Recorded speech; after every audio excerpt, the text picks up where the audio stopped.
একদিন রাত্রে বাসায় কেউ ছিল না। আমার শ্বশুর শাশুড়ি গিয়েছিলেন কোনো এক আত্মীয়ের বাসায় বেড়াতে। আমাদের কোনো এক আত্মীয় নাকি অসুস্থ ছিলেন, কিন্তু রাত বেশি হয়ে যাওয়ায় তারা আর ফিরতে পারেননি। আর এদিকে আমারও তখন খুব ভয় লাগছিল। বাইরে প্রচুর ঝড় বৃষ্টি হচ্ছিল, যে কারণেই আমি আমার ছোট ভাই অনুপকে বললাম, ভাই অনুপ, এই ঝড় বৃষ্টির রাত্রে আমার খুব ভয় লাগছে। বাড়িতে কেউ নাই, বাহিরে প্রচণ্ড বজ্রপাত হচ্ছে। চলো আজকে আমরা সবাই এক রুমে অবস্থান করি, তাহলে বাহিরে জোরে জোরে বজ্রপাত হলেও আমরা ভয় পাব না। আমার কথা শুনে আমার ছোট ভাই বলল, ঠিক আছে দিদি, তাহলে চলো। তারপর বন্ধুরা আমরা সেখানে অবস্থান করতে থাকলাম, কিন্তু বাইরের ঝড় বৃষ্টি কোনোভাবেই থামছিল না। এমতাবস্থায় আমরা সকলের চোখে ঘুম চলে আসে, যার ফলে এখানেই আমরা সকলেই ঘুমিয়ে যাই। কিন্তু রাত যখন গভীর হল, সবাই যখন গভীর ঘুমে বিভোর, তখন আমার ছোট ভাই। বন্ধুরা, আজকের গল্পটি অনেক অনেক ইন্টারেস্টিং। আশা করি তোমরা পুরো গল্পটি শুনলে অনেক মজা পাবে। তবে বন্ধুরা, গল্পটি শুরু করার পূর্বেই তোমাদের নিকট আমার ছোট্ট অনুরোধ, তোমরা দয়া করে আমার চ্যানেলটিকে সাবস্ক্রাইব করে আমাকে সাপোর্ট করবা। তাহলে চলো বন্ধুরা, গল্পটি শুরু করি। হ্যালো বন্ধুরা, আমি দীপা সেন। আমি কলকাতার একজন মেয়ে। গোপনীয়তা রক্ষা করার জন্য এখানে আমি আমার ছদ্মনাম ব্যবহার করেছি। বন্ধুরা, আমি আজকে তোমাদেরকে বলবো আমার নিজের বাস্তব জীবনের একটি গল্প, যেখানে আমারই আপন ছোট ভাই, যে কিনা আমার চাইতে ৪-৫ বছরের ছোট, সেই মাঝে মধ্যে বিভিন্ন অজুহাতে প্রায় সময় আমাকে নিয়ে মার্কেটে যেত। যেহেতু আমার স্বামী বিদেশে থাকতেন, তাই আমার কোথাও ঘোরাঘুরি করার জন্য কোনো বিশ্বস্ত লোক ছিল না। আমি আমার ছোট ভাইকে প্রচণ্ড বিশ্বাস করতাম, আমার ছোট ভাইও আমাকে প্রচণ্ড বিশ্বাস করত। আমি যেখানেই যেতাম আমার ছোট ভাইকে নিয়ে যেতাম, আর ছোট ভাইও যেখানে যেত আমাকে নিয়ে যেত। আমার ছোট ভাই ছিল অবিবাহিত। এক পর্যায়ে আমরা দুই ভাইবোনের মধ্যে গভীর বন্ধুত্বের সৃষ্টি হয়ে গেল। আর সেই বন্ধুত্ব দেখেই বন্ধুরা কিভাবে আমার ছোট ভাই আমার স্বামীর সংসারের বাজারসহ সমস্ত রকম অভাব পূরণ করত, সেই গল্পটি আজকে তোমাদেরকে বলবো। তাহলে চলো বন্ধুরা, মূল গল্পে আসা যাক। বন্ধুরা, আমার ৯ বছরের মাথায় বিয়ে হয় প্রবাসী এক ছেলের সাথে। আমার স্বামী দীর্ঘদিন ধরে প্রবাসে থাকে। বন্ধুরা, আমার বিয়ের ৬ মাস পরেই আমার স্বামী বিদেশ চলে যায়। যবে থেকেই বন্ধুরা আমার বিয়ে হয়েছে, তবে থেকেই আমার স্বামী আমাকে অনেক ভালোবাসত, আমাকে কোনো কিছুর অভাব দিত না। বিয়ের পর আমরা ৬ মাস একসাথে ছিলাম। আমার স্বামীর আচার ব্যবহারও অনেক সুন্দর, অনেক ভালো ছিল। আমার স্বামী দেখতেও অনেক হ্যান্ডসাম ছিল। যতদিন আমার স্বামী বাড়িতে ছিল, ততদিন উনি আমাকে প্রচুর সময় দিয়েছে। কিন্তু কষ্ট লেগেছে তখন, যখন আমার স্বামী আমাকে ছেড়ে ৩ বছরের জন্য বিদেশ চলে গেল। আমি আমার স্বামীর বিদেশ চলে যাওয়াটা কোনোভাবেই মেনে নিতে পারছিলাম না। আমার একা একা থাকতে খুবই কষ্ট হচ্ছিল। তাই কষ্ট নিবারণের জন্য ভিন্ন কিছু উপায় খুঁজতে শুরু করলাম। এভাবেই চলে গেল বন্ধুরা আমার বিয়ের ২ বছর। এরই মধ্যে আমার একটি ছোট্ট মেয়ের সন্তানও হয়ে গেল। আমার ছোট্ট মেয়েটাকে নিয়ে আমার খুব সুখের সংসারেই চলছিল। যদিও আমার স্বামী আমাকে কোনো কিছুর অভাব দিত না, কিন্তু আমার স্বামী বিদেশ থাকায় আমি চাইলেও অন্য কোনো কিছু সম্ভব হতো না। কোনো কিছুর অভাব না থাকলেও কষ্ট মনের মধ্যে সব সময় রয়ে যেত আমার স্বামী বিদেশ থাকার কারণে। বন্ধুরা, আমি একটু ধার্মিক টাইপের মেয়ে ছিলাম। ভগবানকে সব সময় প্রণাম করতাম, সব সময় সত্যের পথে থাকতাম, যে কারণেই স্বামীকে কখনো ঠকানোর চেষ্টা করতাম না। আর সবচেয়ে বড় কথা বন্ধুরা, আমি আমার বাবা মা এবং আমার স্বামীর পরিবারের মান সম্মানের কথা অনেক বেশি চিন্তা করে করতাম, যে কারণেই আমি স্বামীকে রেখে অন্য কোনো কিছুর চিন্তাভাবনা করতে পারতাম না। এটা আমার বিবেকে বাধত। কিন্তু এভাবে বন্ধুরা মানুষ কতদিন থাকতে পারে? প্রকৃতিরও তো আলাদা শক্তি আছে। মানুষ কোনো না কোনো সময় প্রকৃতির কাছে হার মানতেই হয়। আমারও ঠিক তাই হলো বন্ধুরা। সময় আমি প্রকৃতির কাছে পরাজিত হয়ে গেলাম। তো কিভাবে পরাজিত হলাম সেই ঘটনাটাই বন্ধুরা এখন তোমাদেরকে আমি বলছি।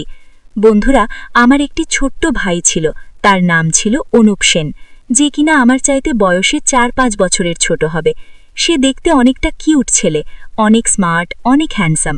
সে আমাকে সব সময় দিদি বলে ডাকত এবং সে আমাকে অনেক অনেক ভালোবাসত।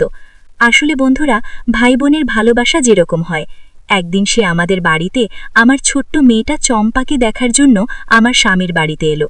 সাথে অনেক মিষ্টি, দই এবং আমার মেয়ের জন্য অনেক কিছুই নিয়ে এলো।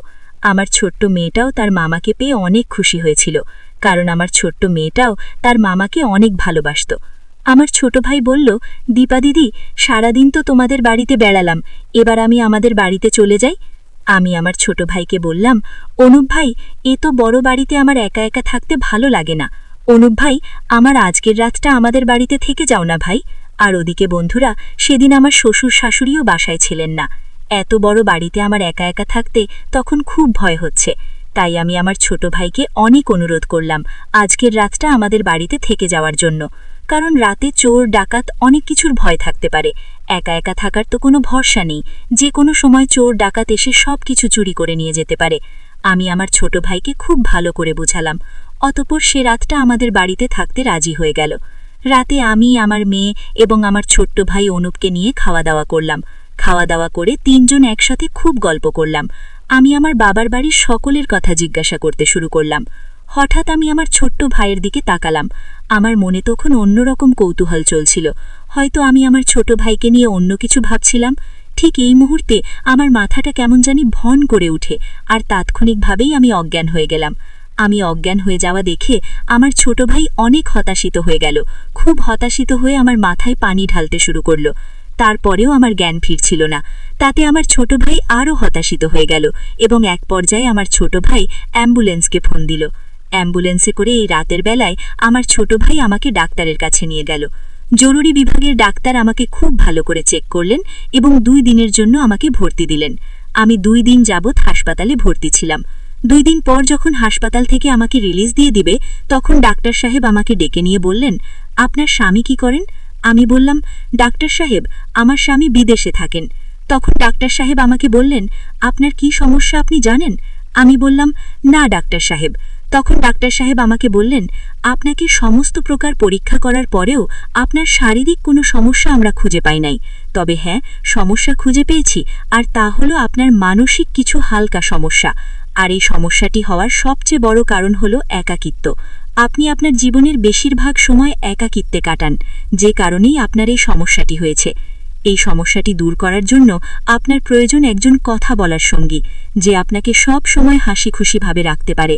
তাহলে আপনার এই মানসিক সমস্যা দূর হয়ে যাবে এবং আপনি সুস্থ হয়ে উঠবেন। মনে রাখবেন, এরকম ধরনের সমস্যার সবচেয়ে উত্তম চিকিৎসা হচ্ছে নিত্য কারো কাছে গল্প আড্ডা দিয়ে নিজের মনটাকে ফ্রেশ রাখা। তাহলে আপনি এই সমস্যা থেকে খুব দ্রুত সমাধান পেয়ে যাবেন। এটা ওষুধের চাইতেও বেশি কাজ করবে। আমি বললাম, ডাক্তার সাহেব, আমার স্বামী তো বিদেশে থাকে, তাহলে এরকম ধরনের গল্প করার মতো মানুষ তো আমাদের বাড়িতে নেই। আমাদের বাসায় শুধু আমি আর আমার শ্বশুর শাশুড়ি থাকি। তো এখন আমি কি করতে পারি? ডাক্তার সাহেব তখন আমাকে বললেন, আপনার নিত্যস্থ কাউকে খুঁজে বের করতে হবে। তবে আমি শুধু এটুকুই জানি, আপনার এই সমস্যা দূর করার জন্য আপনার নিত্য সঙ্গী কারো সাথে গল্প করে আড্ডা দিয়ে সব সময় আপনার মনটাকে ফ্রেশ রাখতে হবে। আর তা না হলে আপনার সমস্যাটা আরও বড় আকার ধারণ করতে পারেন। আমি ডাক্তার হিসেবে আপনাকে যেটা পরামর্শ দেওয়ার আমি সেটাই দিয়েছি। বাকিটা কিভাবে সামলাবেন সেটা আপনার ব্যাপার। আপনি এবার আসতে পারেন। আমি বললাম, ঠিক আছে ডাক্তার সাহেব, আমাকে সঠিক পরামর্শ দেওয়ার জন্য অনেক অনেক ধন্যবাদ। বাসায় এসে আমি আমার স্বামীর কাছে ফোনে বিস্তারিত বললাম। বলার পর আমার স্বামী বললেন, দেখো দীপা, তুমি জানো যে আমাদের পরিবার, আমাদের সংসার আমার ইনকামের টাকা দিয়ে চলে। আমি আমার পিতামাতার একমাত্র সন্তান। আর তাছাড়াও ডেনমার্কের ব্যবসা বাণিজ্য সব কিছুর ব্যবস্থা আমি করে ফেলেছি এবং সেখানে ভালো টাকাও ইনভেস্ট করে ফেলেছি। আমি চেয়েছিলাম তোমাকে আমার কাছে নিয়ে আসতে, কিন্তু আমার বাবা মা ডেনমার্কে এসে থাকতে পারে না, তারা অসুস্থ হয়ে গেছেন।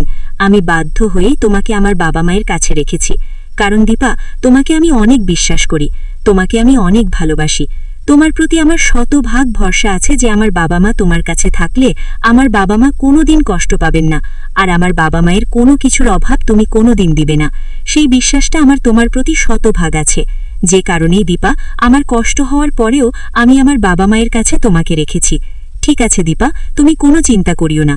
আর কয়েকটা দিন ধৈর্য ধরো দীপা, দেখি তোমার জন্য আমি কিছু করতে পারি কিনা। কি বলো বন্ধুরা?